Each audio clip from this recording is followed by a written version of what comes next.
नमस्कार दोस्तों, स्वागत है आप लोगों का सिंपल एजुकेशन में। आज की इस वीडियो में हम लोग बात करेंगे कक्षा 10 की सामाजिक विज्ञान की पाठ्य पुस्तक इतिहास के तीसरे अध्याय भारत में राष्ट्रवाद के तीसरे खंड सविनय अवज्ञा की ओर के बारे में, और यह इस अध्याय की तीसरी वीडियो है। दोस्तों, इससे पहले मैं 2 वीडियोस बनाकर अपने YouTube चैनल पर अपलोड कर चुका हूं। यदि उन वीडियोस को आपने नहीं देखा है तो आप उन वीडियोस को भी जरूर देखिएगा। मैं उन दोनों वीडियोस का लिंक इस वीडियो के डिस्क्रिप्शन में अपलोड कर दूंगा। दोस्तों, बिना वक्त जाया किए हम लोग अध्ययन आरंभ करते हैं अपना अध्ययन सविनय अवज्ञा की ओर के बारे में। और यदि आपको वीडियो अच्छी लगे तो वीडियो को लाइक कर दीजिएगा और चैनल को सब्सक्राइब कर दीजिएगा।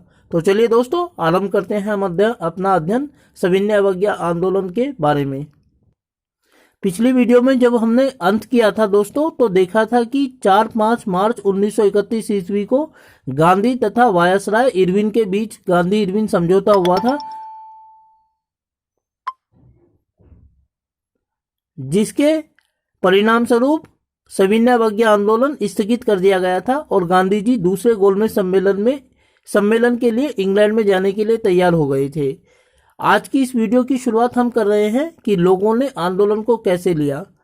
दोस्तों, भारत में सविनय अवज्ञा आंदोलन गांधी जी के द्वारा प्रारंभ किया गया दूसरा बड़ा आंदोलन था, लेकिन समाज के सभी लोगों ने इसे समान रूप में ग्रहण नहीं किया, बल्कि अलग अलग लोगों ने इसे अलग अलग रूप में ग्रहण किया। यदि संपन्न किसानों की बात की जाए दोस्तों, तो गुजरात में पाटीदार और उत्तर प्रदेश में जाटों को इसके अंतर्गत शामिल किया जा सकता है, और इन दोनों ही संपन्न वर्ग के किसानों ने सविनय अवज्ञा आंदोलन को लगान न चुकाने वाले आंदोलन के रूप में ग्रहण किया। 1930-31 में, जबकि दुनिया में विश्व आर्थिक मंदी छाई हुई थी और किसानों के लिए सरकारी लगान को अदा कर पाना बड़ा मुश्किल हो रहा था, ऐसे में इन संपन्न किसानों ने अपने आप को संगठित किया और लगान न चुकाने के बारे में इस आंदोलन में भाग लिया।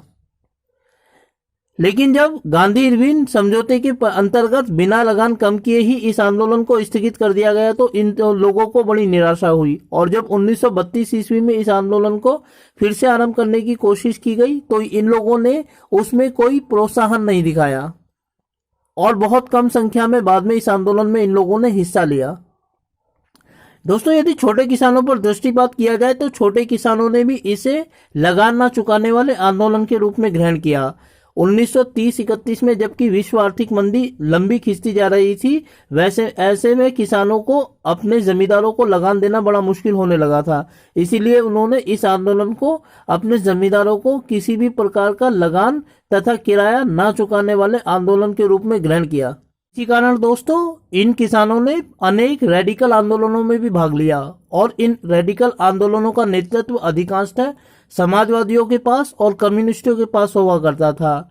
लेकिन दूसरी ओर बड़े जमींदार अक्सर कांग्रेस के सहयोगी हुआ करते थे, इसीलिए उनके डर के कारण कांग्रेस ने कभी भी लगान विरोधी आंदोलनों का खुलकर समर्थन नहीं किया। यही कारण है कि किसानों के बीच और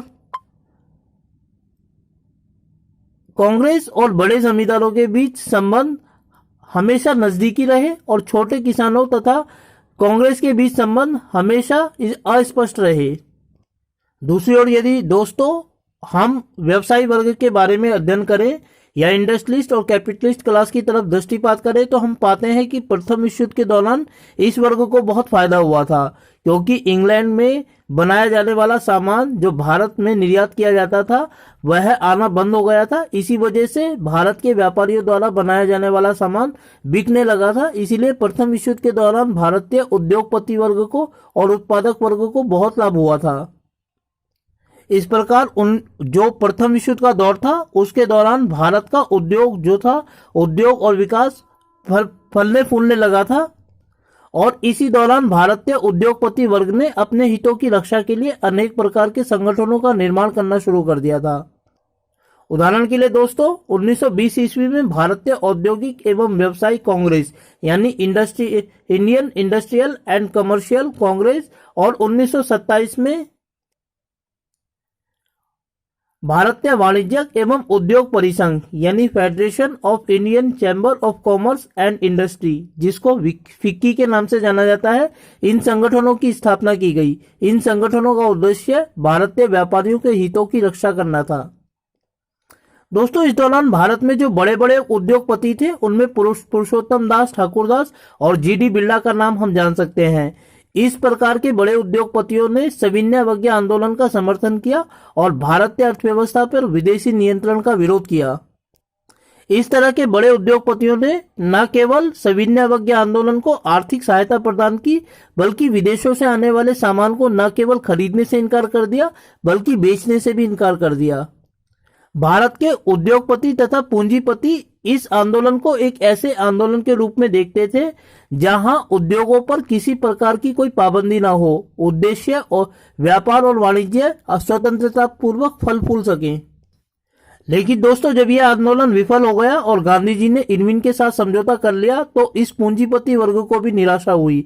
दूसरी ओर यह वर्ग युवा कांग्रेस के नेताओं की वजह से भी डरा हुआ था, जो समाजवाद और कम्युनिस्ट के प्रति अपनी आस्था रखते थे, और साथ ही यह उग्र आंदोलन से भी जुड़ा हुआ था, क्योंकि अक्सर इस वर्ग के हितों को ही नुकसान पहुंचाया जाता था कम्युनिस्ट पार्टी के द्वारा। और दूसरी ओर यदि दोस्तों हम औद्योगिक कामगारों यानी इंडस्ट्रियल लेबर क्लास के सवाल की बात करें तो इन लोगों ने इस आंदोलन को और काम की घटिया परिस्थितियों के विरुद्ध आंदोलन के रूप में ग्रहण किया और कहीं कहीं इस आंदोलन में भाग लिया। उदाहरण के लिए दोस्तों हम देखते हैं कि इस आंदोलन के द्वारा 1930 में छोटा नागपुर की टीन की खानों में हजारों श्रमिकों ने गांधीवादी टोपी पहनकर बहिष्कार आंदोलन में भाग लिया था। प्रत्यक्ष रूप से उन्होंने इस आंदोलन को समर्थन नहीं दिया, परंतु जहां कहीं उनको अपनी मांगे उचित लगती थी वहां उन्होंने इस आंदोलन में भाग लिया। न केवल आंदोलन में भाग लिया बल्कि ब्रिटिश प्रतीकों का विरोध भी किया और उनको अपने विरोध का निशाना बनाया। इसके अलावा एक अन्य वर्ग था भारतीय समाज का महिला।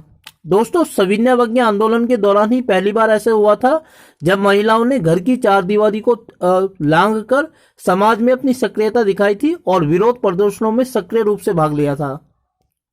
यह सविनय अवज्ञा आंदोलन के दौरान ही पहली बार देखा गया था कि महिलाओं ने न केवल विदेशी कपड़ों का बहिष्कार करने में, शराब की पिकेटिंग, दुकानों की पिकेटिंग करने में महत्वपूर्ण भूमिका निभाई थी, बल्कि उन्होंने नेतृत्व भी प्रदान किया था इस आंदोलन में बहुत से स्थानों पर।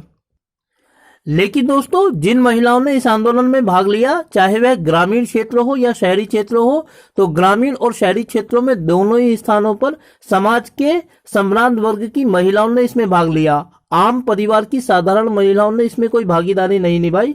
यहाँ तक कि गांधी जी खुद भी महिलाओं को उनकी पारंपरिक भूमिका में ही देखना चाहते थे। गांधी जी का मानना था कि महिलाओं का प्रधान कर्तव्य अपने घर की देखभाल करना है, अपने घर का बंदोबस्त करना है, बच्चों का पालन पोषण करना है। इसीलिए वो स्वयं भी महिलाओं को आंदोलन में बड़ी संख्या में शामिल नहीं करना चाहते थे और बड़े लंबे समय तक कांग्रेस महिलाओं की सांकेतिक उपस्थिति से ही संतुष्ट रही। इसी कारण लंबे समय तक कांग्रेस में किसी महत्वपूर्ण पद पर महिलाओं को नियुक्त भी नहीं किया गया। यही कारण है दोस्तों कि हमें सरोजिनी नायडू जैसी महिलाओं की भूमिका तो सविनय अवज्ञा आंदोलन के दौरान दिखाई देती है, परंतु सामान्य महिलाओं की भूमिका इसमें बहुत कम दिखाई देती है। तो दोस्तों सविनय अवज्ञा आंदोलन से संबंधित यह थी हमारी तीसरी वीडियो, जिसमें हमने समाज के विभिन्न वर्गों की आंदोलन में भागीदारी के बारे में अध्ययन किया। मैं उम्मीद करता हूं कि आपको यह वीडियो अच्छी लगी होगी और साथ ही आपसे अनुरोध करता हूं कि यदि वीडियो अच्छी लगी तो वीडियो को लाइक करें और चैनल को सब्सक्राइब करें और ऐसी ही वीडियोस के लिए बने रहे मेरे साथ मेरे यूट्यूब चैनल सिंपल एजुकेशन पर। वीडियो को देखने के लिए आपका बहुत बहुत धन्यवाद दोस्तों।